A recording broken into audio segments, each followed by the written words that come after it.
Well, welcome to the Institute of Advanced Legal Studies. My name is Carl Stitchman, and I'm the director of the Institute, and I'm delighted to be chairing this online research seminar today, featuring one of our visiting fellows, Dr. Agata Fijalkowski. Thank you very much for joining us remotely in what remain very challenging times, but we hope that you'll enjoy a little break from your routines to be with us today. Before I introduce Agata, a few words about our format. I would ask that you now ensure that your microphone and your video are switched off and that they remain off. Agata will speak for about 45 minutes today. During the presentation and in the online discussion which follows, please feel free to send me questions and comments that you would like directed to Agata. Preferably direct those to me alone. And then after Agata finishes her presentation, I will try to moderate the questions and ensure that all the points that have been raised are put to Agata and let her answer. In the interest of time and to avoid repetition, I may be consolidating and paraphrasing the questions and comments to Agata.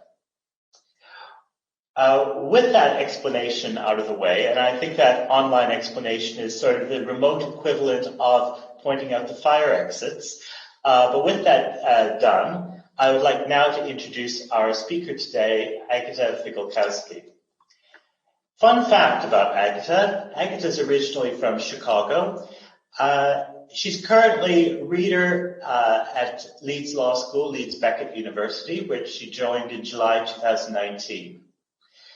Agata completed her PhD at the University of London on the Rule of Law Revived, the Polish Experience, which resulted in a monograph entitled From Old Times to New Times.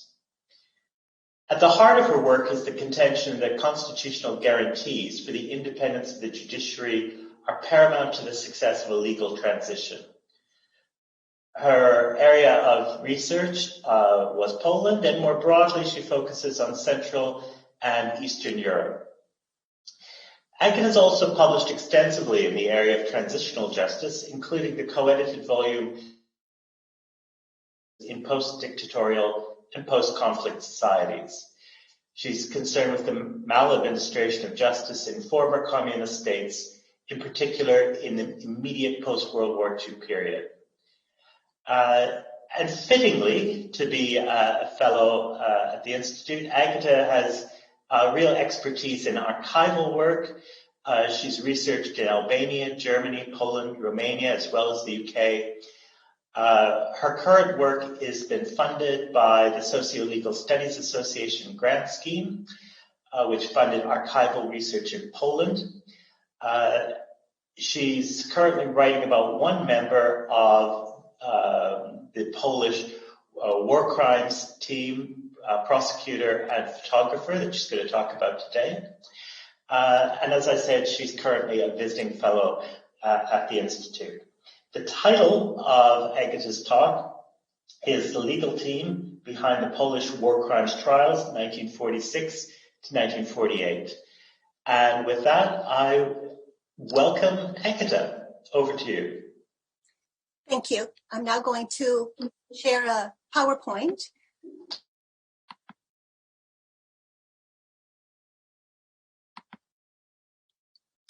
Hopefully you can all see that all right, and hopefully you can all hear me. Good. Okay, thank you. Thank you so much, Carl, and everyone for coming along to today's seminar. So today's talk comes at a time when our interest in biographies is increasing. After all, as Paul Zweig notes, to enter a story, one must give up being oneself for a while. Patricia Cooper observes that the universal longing to hear about the lives of others seems to be as strong as in our own time as in the past. Yet the life account itself and what it serves continues to be debated. Recently, Hermione Lee reflected on the question of what is a biography. And she remarked that it might be easier to say what it's not than what it is. She goes on to indicate that the biography follows clues, tries to unpick secrets, and often needs to rely on witnesses, but it isn't quite the same as a detective story or a thriller. My presentation centers on several unconventional figures. They were all members of a remarkable Polish legal team that was behind preparing and bringing war crimes cases before the Supreme National Tribunal in Poland in the period 1946 to 1948. Not only were they brilliant lawyers, they shaped unknown legal territory at that time. Their educational backgrounds role, of course, but they were equally inspired and shaped by personal life experiences, people, interests, and hobbies. So I'd like to thank the IALS Visiting Fellowship for giving me this space to start to look at these archival materials that the SLSA Small Grant Award made possible. I also need to thank my hashtag Traces of Law colleagues who have been a constant support since our first symposium at Edinburgh Law School in 2018. Oh, there we go. Now, according to sources, the legal team comprised 37 members. I am looking at the prosecutors, defense counsel, and judges that are common to most of the 7 main trials before the tribunal. The charges are complex. I am establishing a connection between the member to a certain legal principle, such as the prohibition and prevention of genocide or retrospective justice. There's also a strong theme concerning due process principles and a commitment to a personal political agenda in order to affect societal change in the country. What I have found are dots connecting other Polish lawyers who influenced the work of certain members of the legal team to shape these legal principles. And these dots were not originally envisaged in this 37-member team. So I'll enlighten us on that a little bit later. Now, I'd like to note that the project is ongoing and constantly evolving.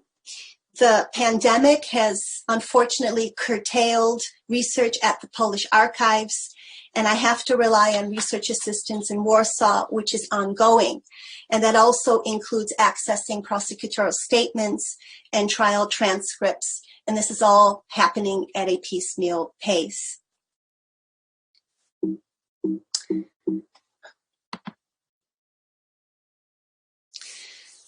Now, the discourse relating to individuals behind the legal principle is not unknown. International law has debated methods between legal historians and international lawyers. Research that's being conducted in the area provides a strong reply to a general perception that lawyers are not necessarily interesting or worthy of a biography. Why, if they're agents rather than principals? As a subject,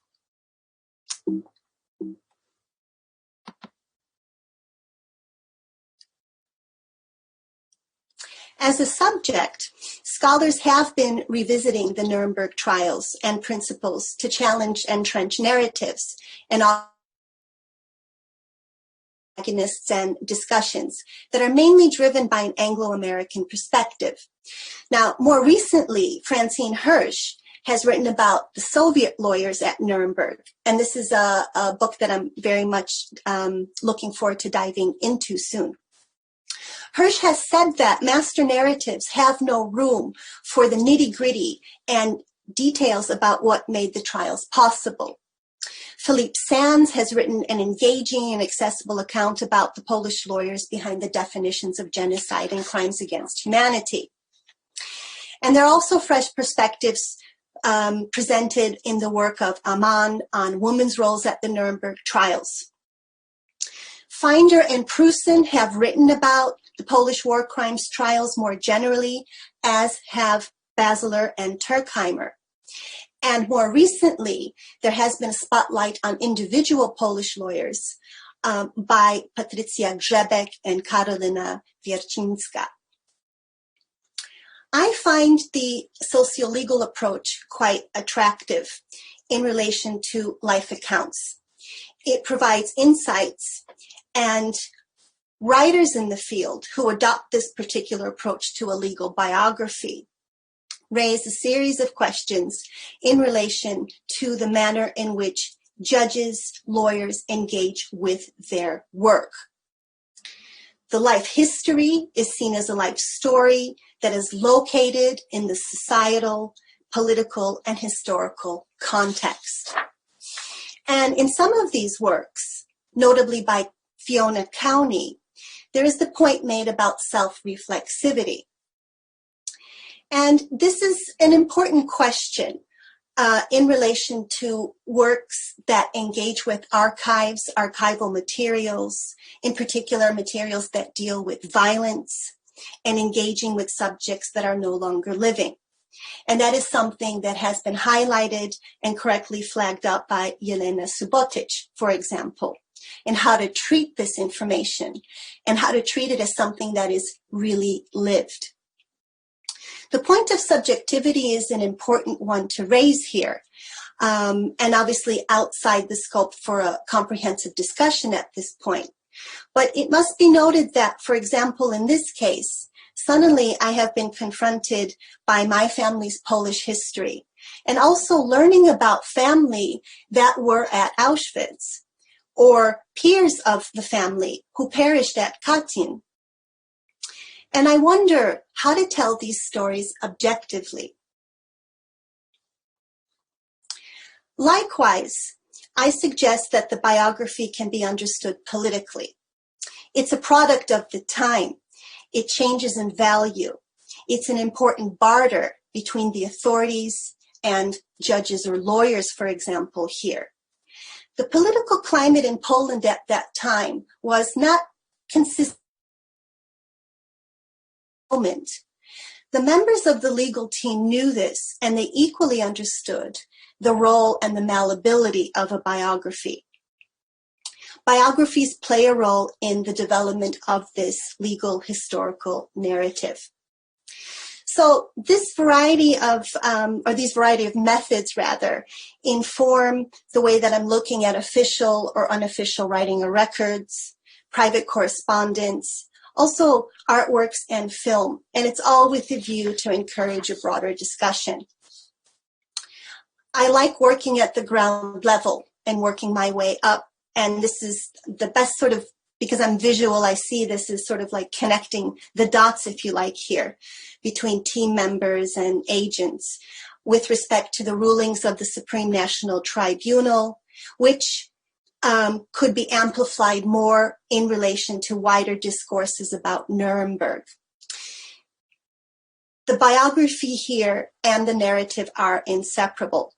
So there is this something here about this project contributing to the discourse about the development of international criminal law and justice, specifically Poland's contribution to it.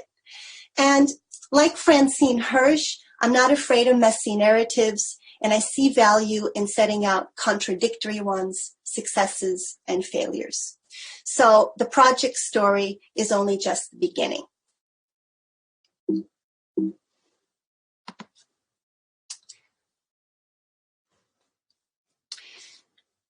So some words about the Supreme National Tribunal. It should be noted that the tribunal was not a permanent court. It was considered a special court that operated under separate rules. Its remit was defined by the 1943 Moscow Declaration and a 1944 decree passed by the Polish Provisional Government. The selection of 7 trials was meant to signal intent. It was meant to signal an intent to try a specific sort of crime. So the venue for these trials was absolutely paramount. It also should be noted, as has been by several of the members of the legal team, the role that the Polish government in exile in London played with respect to providing evidence for the crimes that were committed on Polish soil. This was a remarkable effort. So these prosecutions were based on the first legal basis, if you like, under international law for the punishment of Nazi war criminal and collaborators.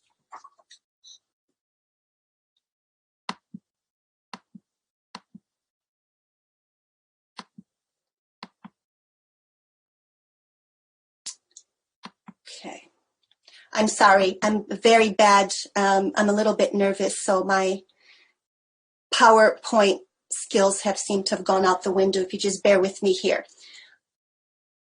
There we go. So,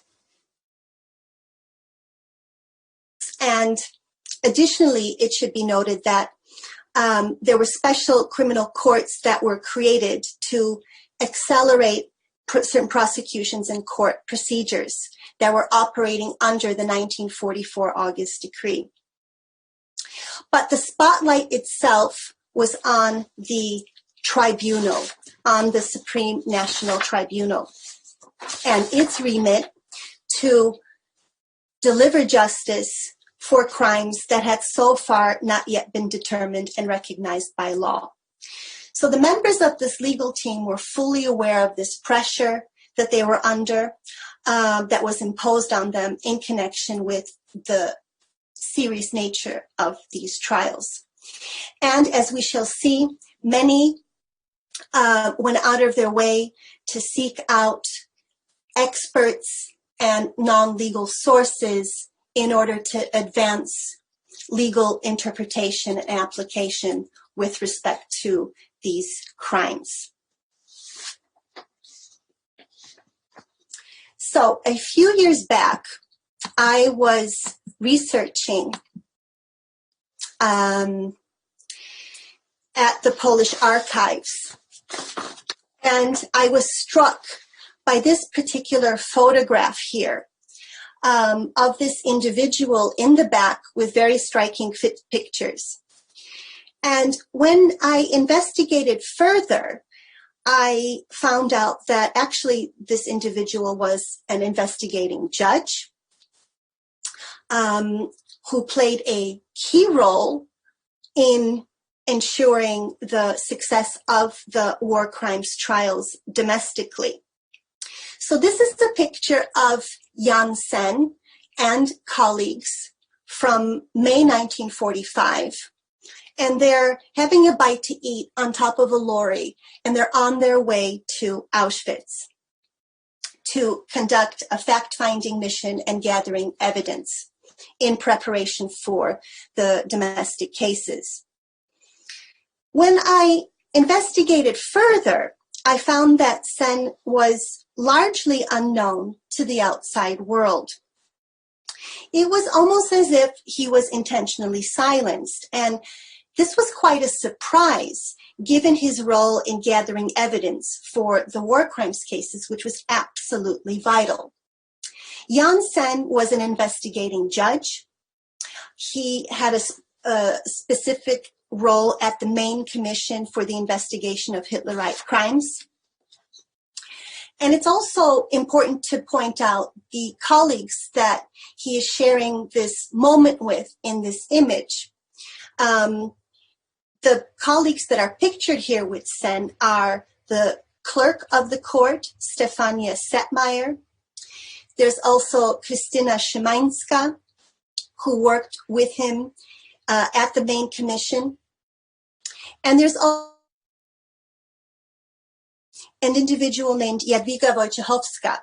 Now, I'm still looking into this, and I have found an account of a Jadwiga Wojciechowska at the United States Holocaust Memorial Museum. I don't know if this is the same person, but Jadwiga Wojciechowska was a survivor from Sobibor. And looking at Jan Sen's notes and archival materials, he would, when he could, include in fact-finding missions survivors of the camps. So it could be that Jadwiga Wojciechowska is this individual.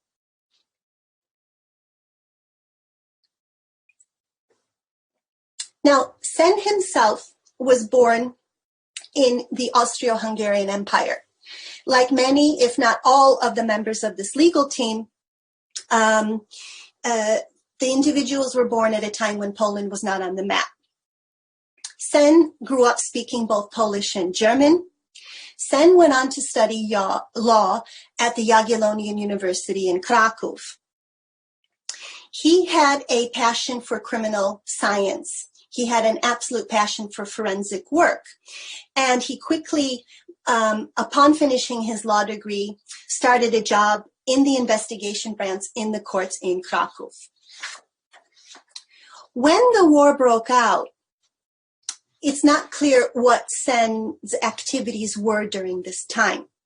However, what is clear is that Sen embarked on gathering evidence for war crimes shortly before the war ended.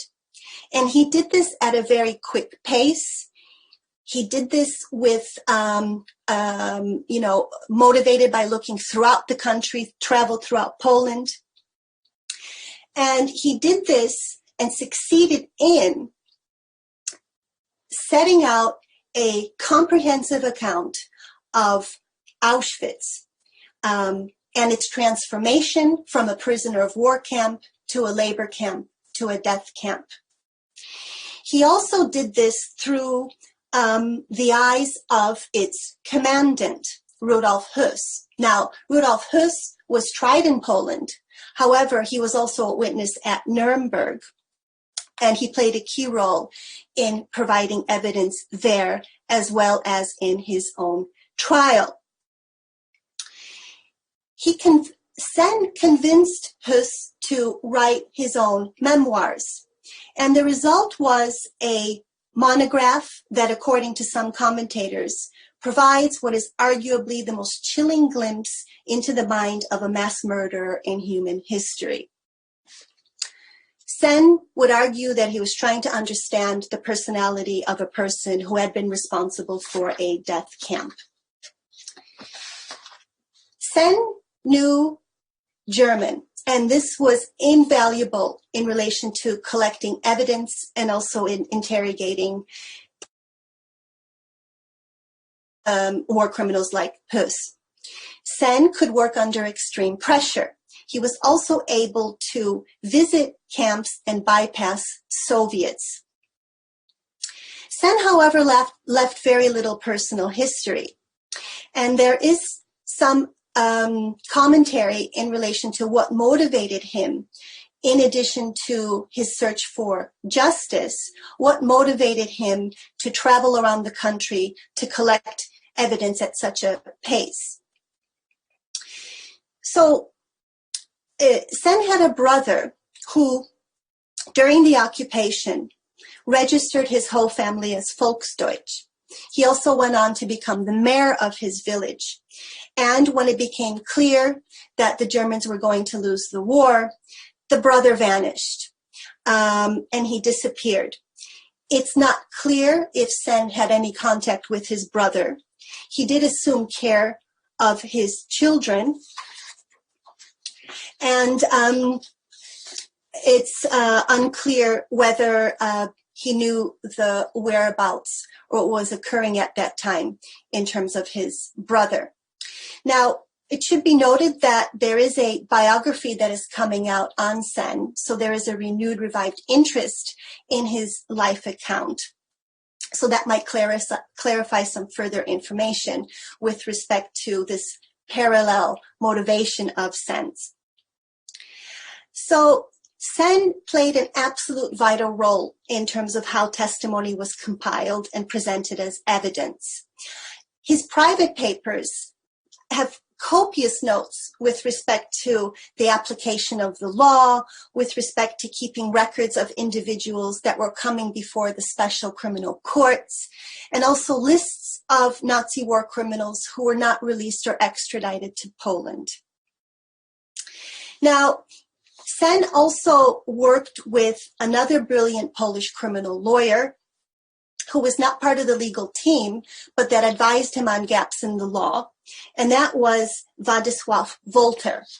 Now, Wolter was a distinguished interwar Polish lawyer, and he also had a connection with the Krakow School of Law. And this is a point that I will return to shortly. Sen also reached out to non-legal sources. And what is interesting here is how this reaching out to non-legal sources helped to inform and shape the work that he undertook in relation to setting out these comprehensive accounts. And there, so for example, Zofia Nałkowska, a renowned writer at that time, a renowned Polish writer, also at that time assisted the commission in gathering evidence.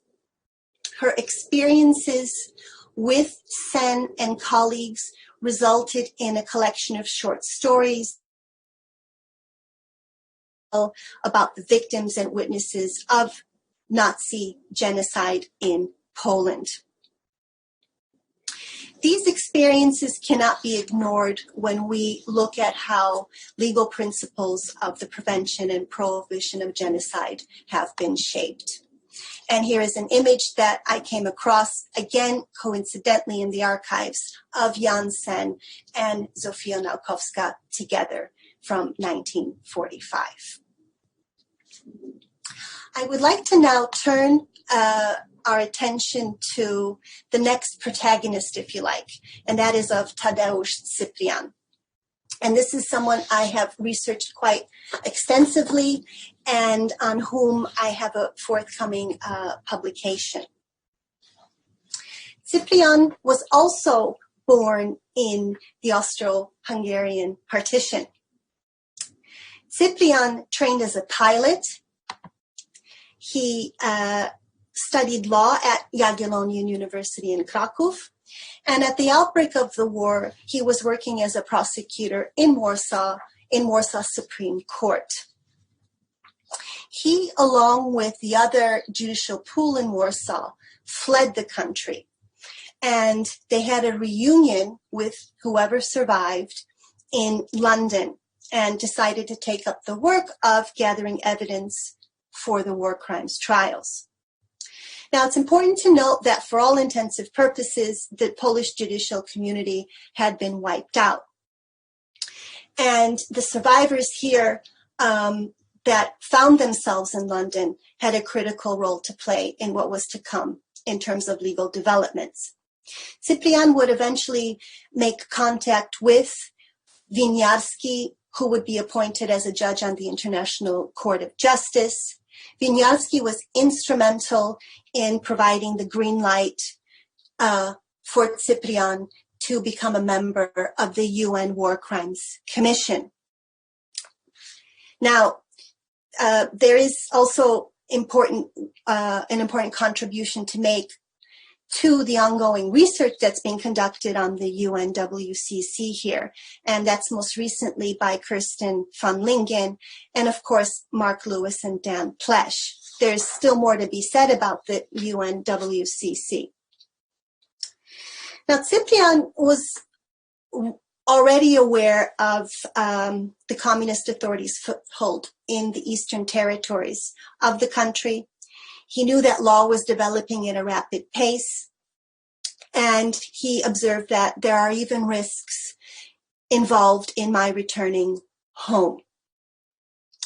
Not all of Cyprian's time was taken up with the law. He was a professional photographer. He was a prolific writer in law, but equally a prolific writer on photography. He was awarded as well honorary excellence by the International Federation. And photography featured in Cyprian's work as a lawyer, and the law featured in his work as a photographer. In April 1945, Cyprian photographed Warsaw and also paid a visit to the liberated Buchenwald camp.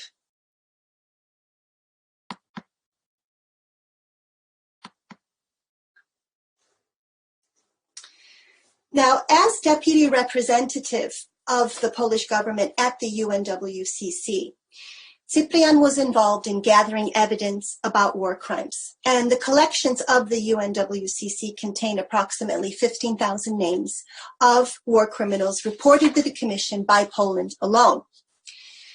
1,500 cases were initiated, a little more, including 372 that concerned crimes committed against the Jews. And these were the first cases of this type. Cyprian read the sources, he took photographs, and he later on used them for the purposes of the proceedings at Nuremberg and in Poland. Meanwhile, legal approaches were debated at the UNWCC as well as the International Commission for Penal Reconstruction and Development. Now, Cyprian too reached out to extra legal knowledge for the application of law, and also expanding knowledge about components of the law that were yet non-existent. Cyprian maintained that the outcome of the Nuremberg trials did not get in the way of the lawmaker, and here he had in mind the Polish legislature, who was free to declare as punishable in the country actions that were not covered at Nuremberg, as long as they had not been clearly found unpunishable.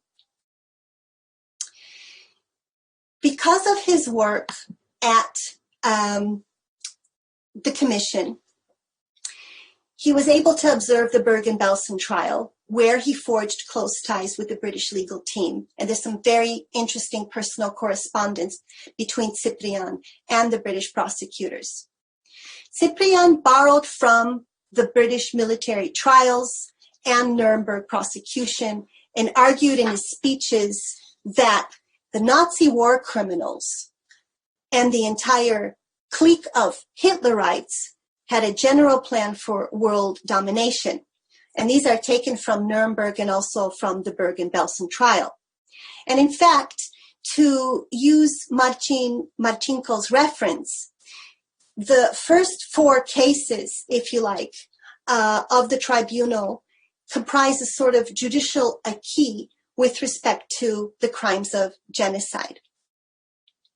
Genocide, according to Cyprian and his team members, were within the remit of the August 1944 decree, as it provides for the...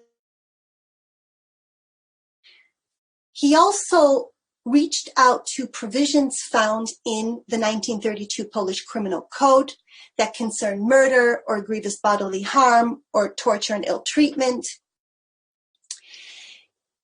and interpreted them accordingly. Now, as an important side note here, the 1932 Polish Criminal Code itself was known as the Code of Makarewicz. Juliusz Makarewicz, who taught Lemkin and Lauterpacht, and there's some interesting sections and chapters devoted to this in Philippe Sam's book. Juliusz Makarewicz was a representative of modernism. He finished his law studies at Jagiellonian University in Krakow, but went on to teach in Lwów.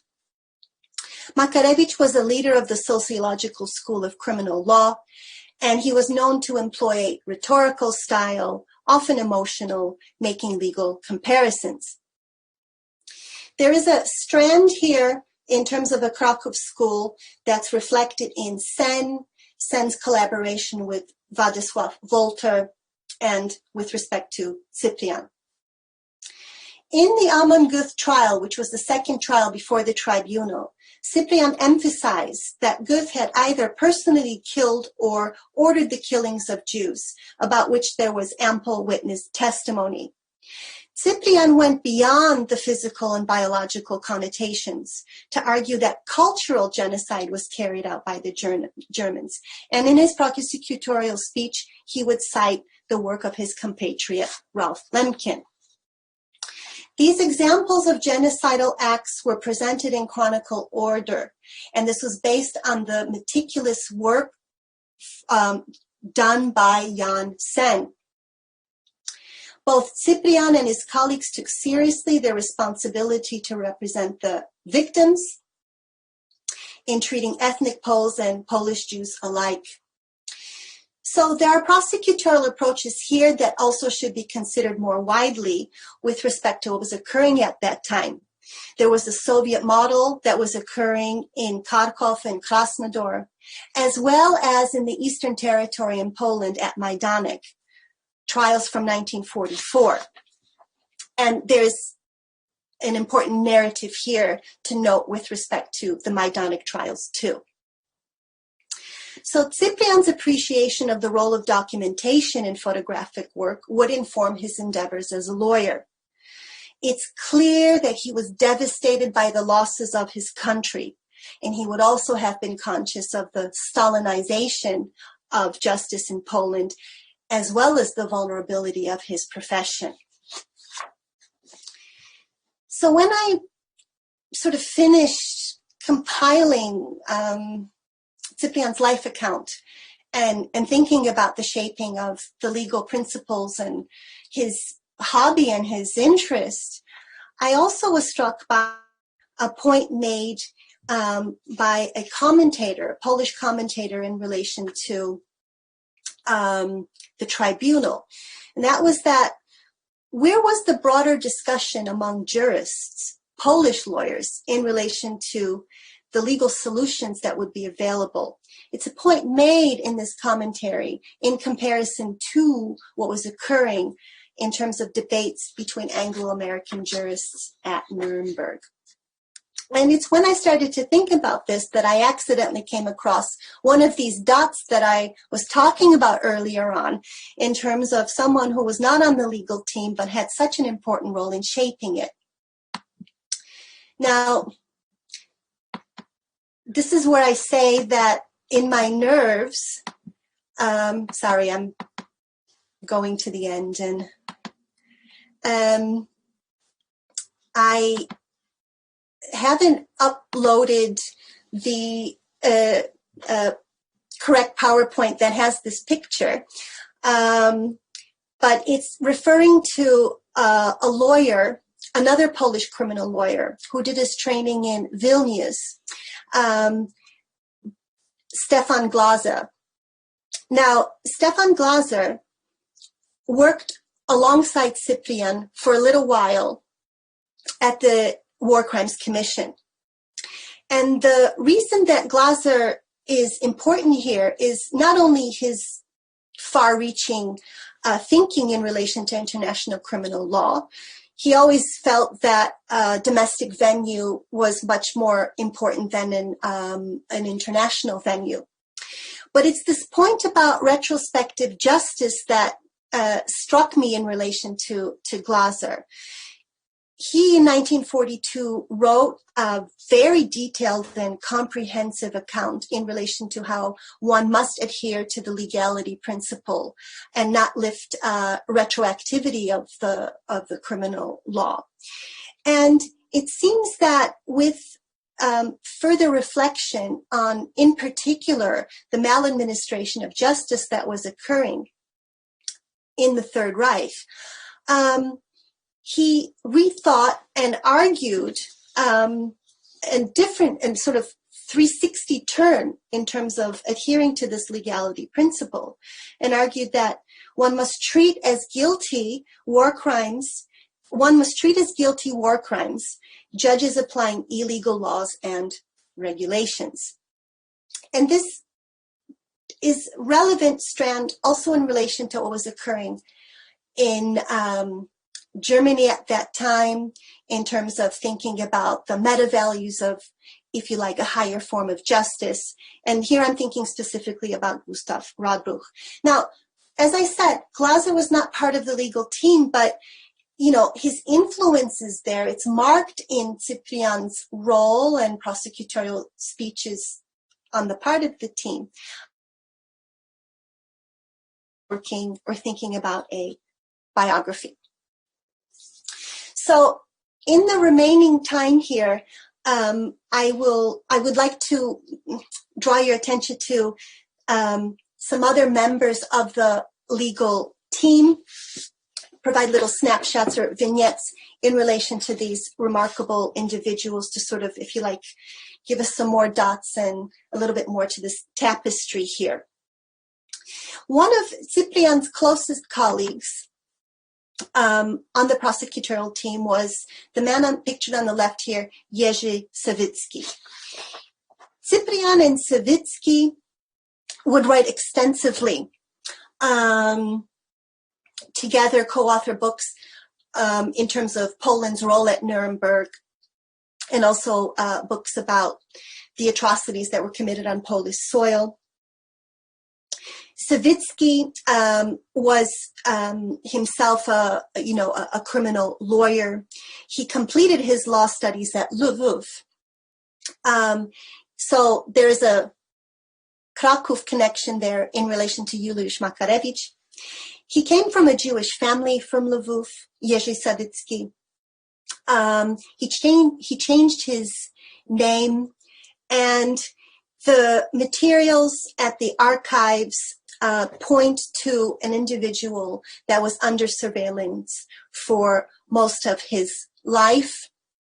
There are records that show that Savitsky himself was expelled from the Communist Party for conduct unworthy of a Pole during the occupation period.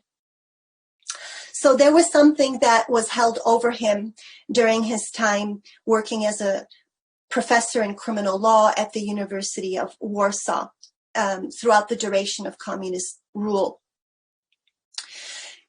There are notes made by the Secret Service with respect to his active relationship with journalists, in particular journalists at the Frankfurter Allgemeine Zeitschrift. And it was there that Savitsky made a connection to the journalist in order to report on the increasing anti-Semitism that he identified within the Communist Party, and that came to the fore during discussions about the reforms that were to be made to the Polish Criminal Code. It was Savitsky and Professor Volter, who I had mentioned earlier on, who worked with Jan Sen. It was Savitsky and Volter who had presented reforms that were deemed to be too progressive in the eyes of the authorities. And we know that eventually the reforms that were made to the Makarewicz Code, if you like, because the communist authorities didn't change the 1932 code until the 1960s. And the code that was presented and promulgated in the 1960s was quite repressive. The member of the prosecutorial team, that is Mieczysław Siewierski. He was a professor of criminal law at the University of Łódź, and he was working as a prosecutor at the Supreme Court at the outbreak of the war. He, Cyprian Savitsky, had a key role in terms of advancing legal principles for the prevention and prohibition of genocide, advancing the arguments and using Lemkin's work in the cases before the tribunal. Now, Siewierski was the lead prosecutor in the penultimate case before the tribunal, the Forster case. And after those proceedings were concluded, Siewierski himself was arrested on the charges brought under the 1944 decree. He was accused of the fascistization of Poland, and he was sentenced to 5.5 years in prison. He was put in the same prison cell as Forster himself. Siewierski suffered a massive heart attack as a result of these charges, but the archival materials that we have point to meticulous answer to the fabricated charges. He was eventually exonerated and rehabilitated in the Stalinist thaw of 1956. Another fascinating figure is that of Stanislav Heymovsky. Stanislav Heymovsky was known for his defense work. He was asked to act as defense counsel to war criminals, which he did not want to do because he argued members of his family perished during the Second World War at the hands of these people. But he was pressured to defend, and he did so. And he did a fabulous job in exposing one particular loophole in relation to the 1944 August decree. He too was under surveillance. There was a huge surveillance operation that was initiated on the part of the Polish secret services called Maestro. Heymovsky defended the individuals who protested in Poznań in the 1956 protests. And he is known for speeches that would refer to depictions of artwork of revolutionaries. And he did it in a very creative way in order to expose the hypocrisy of the Polish state's stance in relation to workers' rights. Heymovsky, because of the surveillance and repression, had a stroke, was partially paralyzed, and was never able to meet up with his family that were able to emigrate to Sweden. He was not able to join them. Heymovsky's draws attention to due process principles, and it sort of ties in also to a more wider stance made by the legal team in relation to ensuring that appropriate conditions for the defendants were made. You have statements made by Jan Sen, by Cyprian, and other members of the legal team to the Prison Board of Governors, asking for the defendants to have access to books, reading materials, writing materials, and also being able to maintain personal hygiene.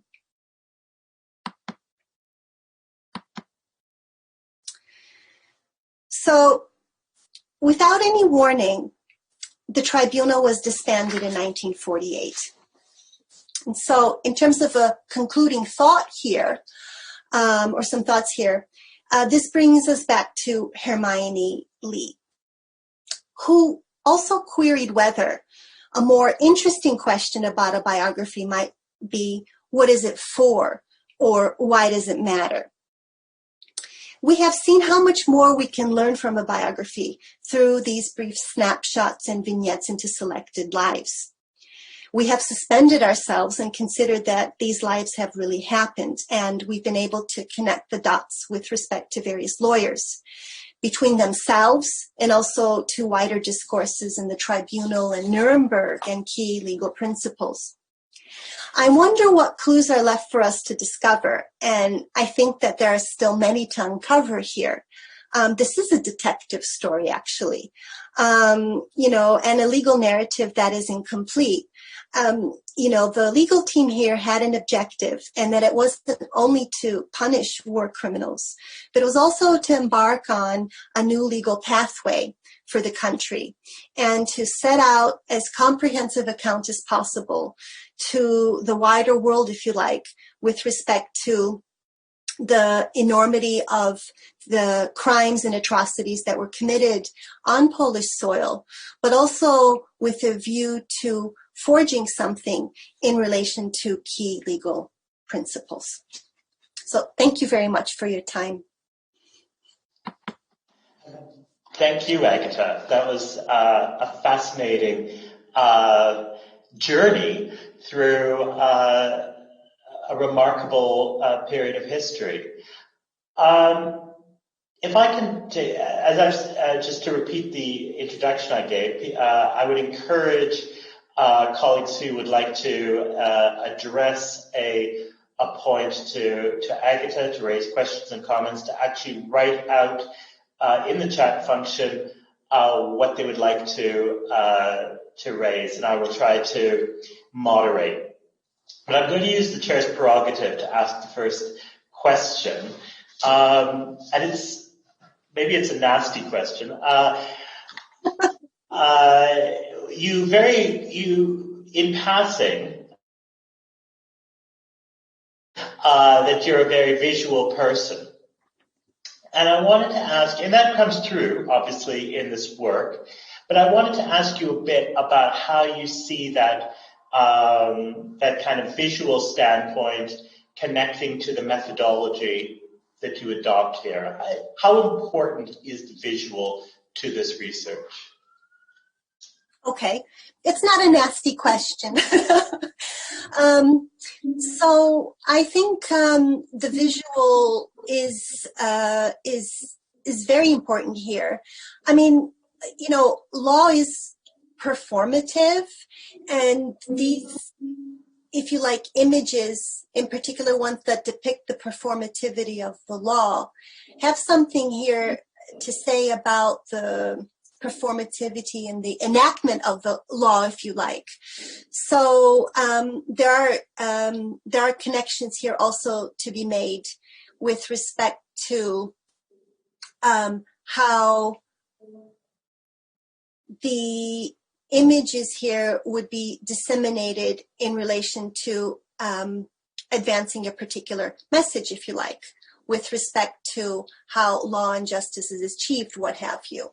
You know, I think that there is something to say, you know, at that time, as it continues to be, you know, but at that time, there was an important message to convey via images, via film, in relation to the dispensation of justice, if you like, that connected Poland to Nuremberg. You know, it connected Poland to you know, to other countries. It connected Poland to what was happening in the Soviet Union at that time. So I think that the protagonists here would have been very aware of that, and also, you know, several of the proceedings were filmed, right? I wish we had time, I could show you that, but you can easily get these, you know, and have a look at these.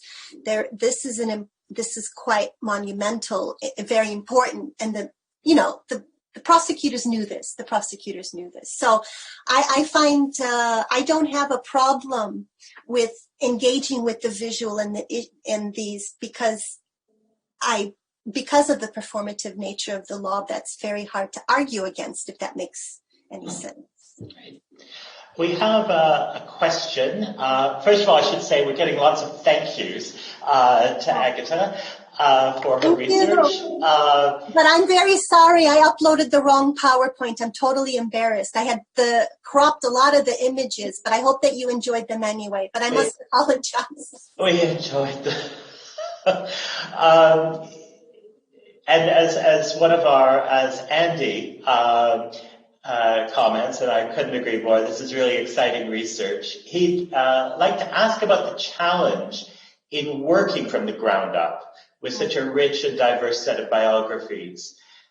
How do you and how will you bring that together in a way that acknowledges contradiction, leaves intact some explanation for the specific outcomes in terms of dominant interpretation and application of legal principles? Okay, so I'm going to need that to print that off and put that on the wall. So it'll be good. That's a really good series of questions. From my point of view, I find that working from the ground up, that's not to say there's anything wrong with working from, say top down, but ground up, you can sort of stumble across certain things like I have in relation to this work, with a view to building up and connecting with the wider discourses that are occurring, which are important. But I think that when you're working from the ground up, you're able also to maybe shake the box up a little bit. And I think that the members of this legal team need to be, they're underappreciated, and that more needs to be done in terms of showcasing their influence. Yeah. And, there's so much still hidden here in relation to the role they played with respect to this very important period in time that resonates with us today. Yeah.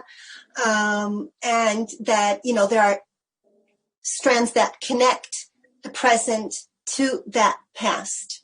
Now, this has been acknowledged on the part of some commentators, and and I'd be very surprised if there wasn't more in terms of I'm talking now about present day contemporary tribunal jurisprudence that can be amplified more to show what was occurring at this moment in time. So for me, I think it's a very effective way from working bottom up. I think it's challenging. Yes, I think maybe this is doing a lot because there are also important methodological questions here that are being raised. However, I do like this idea of the biography itself being that particular piece in the puzzle that then can hook up with the ground level, middle level, and what's going on higher up in relation to those particular discourses. Yeah. So I don't know. I hope that sort of answers the question. I'm not saying it's without challenge. I think it's hard. I think archival work as well needs to be, we need to reflect on the archives themselves in terms of what's made available to individuals, to researchers. Archives will have their own agendas, and there's a huge body of work that has, that's been, written and devoted to this. And I think it's important to also acknowledge this in looking at this work. Yeah. Well, and I think that's a great point. And, and one that is, if I can put in a plug for my colleagues across the School of Advanced Study, that whole issue of the curating is something that's being is really a theme that comes across across the disciplines in our School of Advanced Study. So thank you for that acknowledgement. Another question, I think a very good one. Excellent presentation. It starts with a question. This is from Piotr. From the transitional justice point of view, what are the short-term and long-term effect of these trials? Are there any?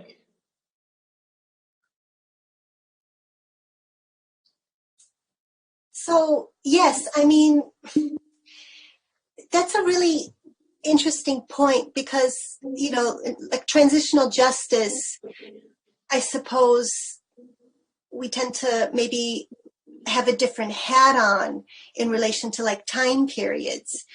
And, that was a period of transition for Poland, not only for so many countries, and what was occurring right before the war ended and in that aftermath was absolutely, I think, critical in terms of how to address the crimes of a predecessor state. So in this case, it was occurring in occupied Poland. And that's why I think the team here, maybe is not discussing it as transitional justice, but also, the point, the accountability is such a key theme for transitional justice, and that was certainly at the forefront of the legal team members' minds, as much as setting out an account, in terms of what had occurred. And that's a fascinating thing because that continues to be debated in terms of what's the appropriate place of for history, for records. Nothing was left in terms of documentation and materials. So for somebody like Jan Sen to come together, to piece all of this together, and then to have this provided for, is really critical. And again, that resonates with current themes in relation to what's, proposed by or addressed by transitional justice scholars. So it is an important lens through which to look at.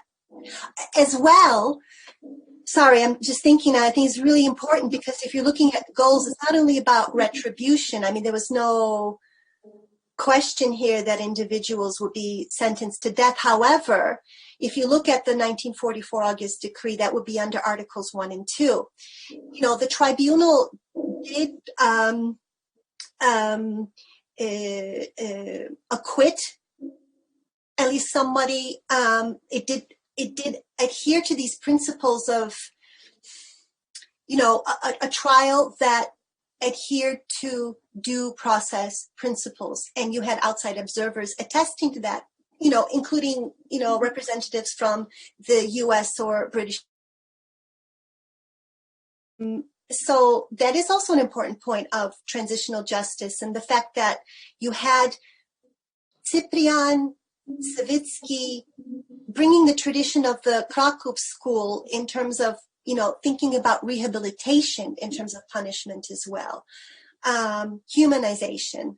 That, there are important themes here, I think, to address and write about. Well, Thank you. The next question, I think, follows on from that very, very nicely. And this is from Zen Bankowski. Hi, Zena. Who mentions that, thinking about working bottom up, his grandfather, Zenon Emil, was a judge of the Polish Supreme Court in the Second Republic, criminal lawyer, and would have, and his colleague would have advised Lemkin. And he's asking about the politics of the protagonists that you're researching. Okay, so the little bit that I've been able to obtain information to that, in relation to that question. So you have some body of writing, if we start with Janssen, that sort of dismisses him as being almost like a Soviet stooge, if I can say that. But that's not true. I mean, Zen, after the tribunal was disbanded, continued his work until he died, an early death, one should say. He was a chain smoker. So all of the images are with him just smoking away. At the Institute of Forensic Research, he never joined the Communist Party, but he was a social democrat, and he was very close at the time to the prime minister, who was Tsirankiewicz, who was also a camp survivor himself. And so he was never an active party member. So we could say Sen was a social democrat, but I think probably his politics was his dedication to forensic or criminal science, to be quite honest with you. In terms of Cyprian and Savitsky, it's very interesting. I mean, these legal team, they were brilliant interwar trained lawyers. Now, Cyprian and Savitsky went on to train prosecutors at newly formed law schools in 1948. So there's obviously a different ideological bend to that. And they went on to train prosecutors there. As I noted, Savitsky was under surveillance during his life, and there was something that was held over his head, specifically probably in relation to what occurred during the Second World War II and his wartime activities. Szywiecki was the liberal here, and I think that was something that was always viewed, they were all viewed because of their pre-war training. Szywiecki seemed to be even more suspicious because of his political leanings, which were liberal. And that probably meant that he wouldn't be saved from arrest and having the same charges that he just brought to a war criminal being also turned on himself. So, and Heymovsky probably understood Marxism better than many of the authorities at that time in order to expose the hypocrisy of what they were doing at the 1956 protests. I think that there's something here to say about that particular training that these individuals had that gave them that strength to rise above the precariousness, if you like, of the political situation. So, I'm still looking at that, Zenon, in terms of researching their backgrounds and everything. So there's time for more questions if people want to raise them. I wanted to ask just, you're obviously, in the interest of time, your presentation does kind of sort of stop at 1948. But could you just elaborate a bit about, what exactly happens and what happens next? Yeah, I mean, yes, exactly. It stops because, you're looking at the tribunal here and then you think, this goes away, a lot of this work. It just seems. So there are important questions here to ask in relation to what changed. And I know a little bit more in terms of what happened because of the work that I've done on Tadeusz Cyprian. And so, there was no legal act that was passed to cut the mandate of the tribunal. It just ceased. However, war crimes trials themselves continued. And I mentioned earlier on the special criminal courts. Those eventually were phased out and the cases were given to criminal courts. So you had through the post-communist period cases still being brought under the 1944 decree in relation to war crimes and specifically collaboration. So Savitsky is one example of what was on the horizon in relation to vaguely caged provisions, if you like, that would be able to apply and extend the net to anyone that was deemed to be a threat to the regime. At this time, you had different plots that were occurring within the Polish judiciary in terms of conspiracy theories that gave the authorities an excuse to crack down internally. Many members of not only the judiciary that were terrorized, if I can say, some were probably psychologically terrorized, I can imagine, like Cyprian Savitsky, but they were able to continue their work. And for whatever reason, it just goes to show you the arbitrary nature of these regimes. But also, this was a period that, more widely in the region, you had show trials occurring and taking place. Members of the Polish Home Army, for example, were who were in Poland were found and tried.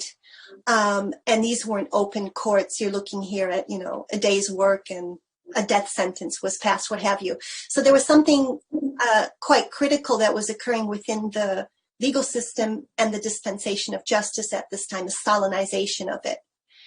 That would continue more or less until the thaw would come, okay? And then after that, you have these individuals continuing their work like Cyprian did, and I would imagine he found a lot of, if I can say escape or maybe solace or some sort of peace in his photography. Yeah. His photography is amazing and it really fascinates me. And it's obviously important the relationship he had with Savitsky in terms of their writing and continuing actually at least to try to keep, the Polish role at Nuremberg, a discourse, at least internally within the country, which is very interesting. They went on to teach lawyers who are now, well, okay, apart from what's happening, that's another conversation, but, brilliant contemporary, some Polish professors and lawyers. There's something there, right? So I like this sort of gray area here in relation to what was conveyed and with respect to teaching that's not so black and white.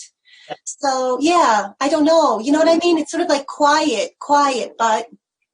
But is there a sense of, because obviously, these people have been kind of extremely well trained.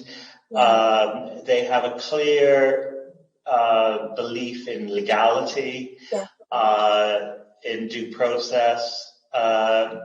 And then they're living through, as you describe it, a period where they start to become, having emerged from the Second World War, show trials, Stalinization.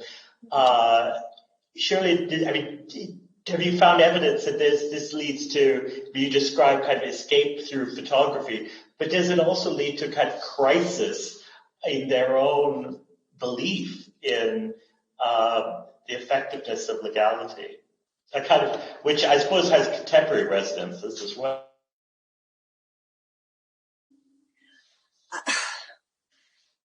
I don't know. I have to, that's a really, I mean, it's like that gray area, isn't it? I would, you know, knowing what I know about these protagonists, it would be very difficult not to think that they had these dark moments and in relation to, but I think, you know, like Heymovsky, the defense lawyer, you know, he made a stark decision here, you know. I mean, his work in the defense of the 1956 workers is more amplified in terms of the discourses rather than his role at the tribunal, but his role at the tribunal must have been something to sit down and actually, you know, provide defense counsel, you know, to a war criminal when, you know, it was just the other day that the war had finished and you're looking at the enormity of atrocities that occurred in your homeland. That would have probably haunted them until the very end. But I think that what pulled them out of the crises, for whatever reason, these individuals were dedicated to something in the law. You know, Heymovsky, it was you could see it in his life choice. The dedication for social justice and to defend, you know, and I think that maybe this was what pulled many of these individuals out of something I think would have haunted them their entire lives, you know. Yeah. Well, I don't see any further questions this afternoon, but I mean, with the theme that certainly has come through the chat box is gratitude to you, Agata, for sharing this with us today, and indeed for the work that you're doing to uncover this biographical work. Must be really painstaking work at times to piece this together, and we're really grateful that you're doing it and you're bringing it to us. So thank you very much. Thank you very much. And thank you to everyone who's joined us at this seminar. And if I can make a plug, please do look at the Institute website. We have a wide range of remote events coming up this term. Obviously, we miss seeing people in person, and we do hope at some point to begin to have face-to-face events again, but to have the reach that we are managing with remote events, and we hope you can join us again. So thank you very much. Lots of thank yous to Agata, and I hope we see you all again soon.